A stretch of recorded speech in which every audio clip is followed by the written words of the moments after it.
মাঠের জোয়ার তৈরি করার জন্য চরমোনাই দরকার, কিন্তু সেই জোয়ারের ভাগ দিতে অনীহা জামাত। সেখানে অগ্রাধিকার পেয়েছে এনসিপিকে দাঁড় করানো এবং এনসিপিকে আসন দেওয়া।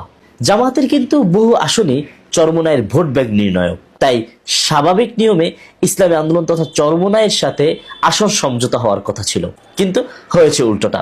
প্রথমে হয়েছে ছোট দল এনসিপির সাথে নেগোসিয়েশন এবং একতরফা জোট যুক্তি, আর ইসলামী আন্দোলন বাংলাদেশের সাথে হয়েছে কূটনীতি। এর ফলাফল দেখেন, ইসলামী আন্দোলনের জন্য যে তারা 45টি আসন বরাদ্দ রেখেছে, এর মধ্যে 15 থেকে 16টা আসনই জামাত এবং এনসিপির মধ্যে ভেজাল রয়েছে।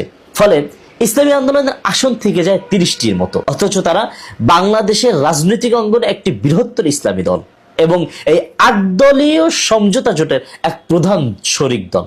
আপনাকে কয়েকটা উদাহরণ দিই। দেখেন, লক্ষ্মীপুরের এক আসনে সেখানে চরমোনাই হেভিওয়েট প্রার্থী থাকা সত্ত্বেও তাকে বাদ দিয়ে এনসিপির দুর্বল প্রার্থী দেওয়া হয়েছে। তারপর দেখুন, ঢাকা 5 আসনের পরীক্ষিত প্রার্থী এবং পরপর কয়েকবার পরীক্ষিত এবং সফল কমিশনার হাজী ইব্রাহিম চরমোনাইয়ের হেভিওয়েট প্রার্থী থাকা সত্ত্বেও সেই আসনটি এখনো চলে আছে।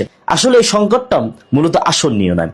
শুরুতে ইসলামী আন্দোলন 120টা তাদের চাহিদা থাকলেও কিন্তু যখন এনসিপি সহ আরো কয়েকটা দল যুক্ত হয়েছে, তখন সে সমঝোতার স্বার্থে সে 70টা এবং পরবর্তী সময় 40-45টায় সে রাজি হয়েছিল। মূলত এখানে সংকট হলো একটাই, যেখানে ভোট আছে সেখানে অধিকার নেই, আর যেখানে অধিকার আছে সেখানে ভোট নেই।